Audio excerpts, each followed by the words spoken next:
Skuad Harimau Malaya mengalami tahun yang penuh suram dan gelap sepanjang 2017 apabila gagal meraih sebarang kemenangan dalam semua perlawanan persahabatan kelas A dan kelayakan Piala Asia 2019 di bawah kendalian Nelo Vincada. Namun selepas peletakan jawatan jurulatih berbangsa Portugal itu pada 6 Oktober 2017, awan hitam yang menyelubungi skuad negara akhirnya berarah pergi apabila keputusan Persatuan Bola Sepak Malaysia menamakan Tan Chen Ho sebagai pengganti Nelo nyata tepat. Kehadiran Chen Ho jelas membawa perubahan besar kepada skuad kebangsaan apabila berjaya memperagakan aksi menarik, terutamanya dalam kempen Piala AFF 2018 yang menyaksikan Malaysia muncul naib juara di belakang Vietnam. Kejayaan pantas itu akhirnya berjaya menambat hati jawatan kuasa pengurusan pasukan kebangsaan apabila melanjutkan lagi kontraknya sehingga penghujung 2020. Ikuti luahan bekas jurulatih terbaik Liga Malaysia 2016 itu ketika ditemui di Wisma FAM, Kelana Jaya bersama wartawan Firdaus Hashim. Puas ke ataupun ada something lagi yang coach rasa belum lagi nak capai something lagi coach? Ya, memang kerana kita passion bola sepak, kerana kita cinta dengan bola sepak, kita suka dengan bola sepak. So setiap kejayaan tu memberi kita menjadi motivasi kita lah untuk mendapat lagi banyak kejayaan. Kerana kalau kita tengok dari segi banyak jurulatih di dunia terbaik pun mereka pun tidak berhenti di situ walaupun dapat banyak kejuaraan. So itu dalam bola sepak dah jadi kita punya passion lah. Saya harap saya masih lagi boleh memberi sumbangan dan ingin juga mendapat kejayaan.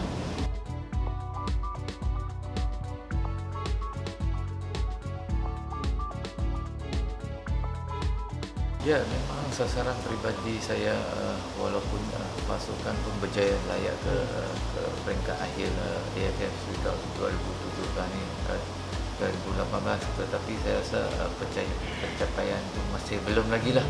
Mungkin Tuhan kena uji lagi, minta saya kena kerja keras lagi ya untuk capai sasaran saya. Of course, bagi saya setiap tahun atau setiap kali saya sebagai coaching pun saya kena meningkatlah. Saya tidak boleh berhenti di situ dan yang penting sasaran atau target saya untuk 2019 ni saya ingin melihat pasukan bermain lebih baiklah dalam peringkat yang lebih tinggi, iaitu dalam kelayakan Piala Dunia dan Piala Asia.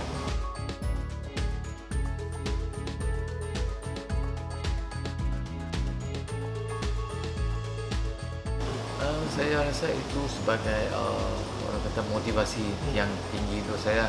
Saya setiap kali kena fikir positif lah tentang pasukan dan bukan saja saya rasa pemain-pemain juga kena fikir sedemikian lah, kerana walaupun kita bermain agak baik dalam AFF Suria Cup, tetapi itu tidak menjamin kita sebagai kita terus layak dalam final round Piala Dunia atau layak terus dalam peringkat terakhir Piala Asia lah.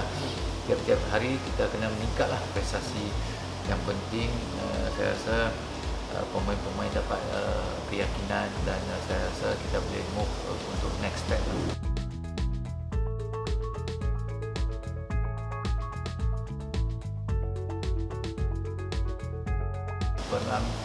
Kalau kita ambil naturalisasi player pun mungkin kita tak boleh ambil terlalu ramai lah. Yang penting kita masih kena kekalkan homegrown player lagi lah. Saya rasa anak tempatan tu cukup penting kerana itu sebagai long term planning lah. Tetapi untuk short term kemungkinan besar itu sedikit sebanyak membantu pasukan kebangsaan lah.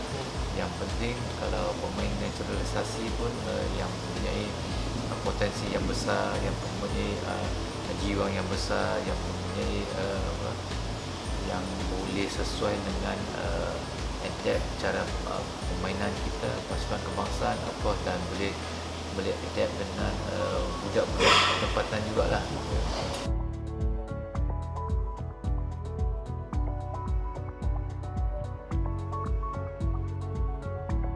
Falsafah kita keep ball possession lah. So apabila kita suka main keep ball possession, kita kena main hantaran pendek lah. Kalau kita nak main hantaran jauh, tak boleh sukar untuk nak control, nak main ball possession. Of course, macam kita kena ada satu identiti atau corak permainan pasukan kita lah, bola sepak Malaysia, supaya kita pemain-pemain pun enjoy main, tak rasa tiap-tiap kali lalu tu penat saja tiap-tiap kali kita main long ball. Tetapi long ball kadang-kadang tu kita kena apply juga dalam perlawanan, tetapi kita tidak seboleh-bolehnya kita kena keep ball possession dan a lot of combination lah untuk scoring goal. Tetapi so far saya rasa pemain-pemain pun enjoy suasana permainan, dan kita nampak terutama dalam AFC Cup ni kita nampak lah perlawanan atau permainan kita meningkat daripada satu perlawanan ke satu perlawanan yang lain.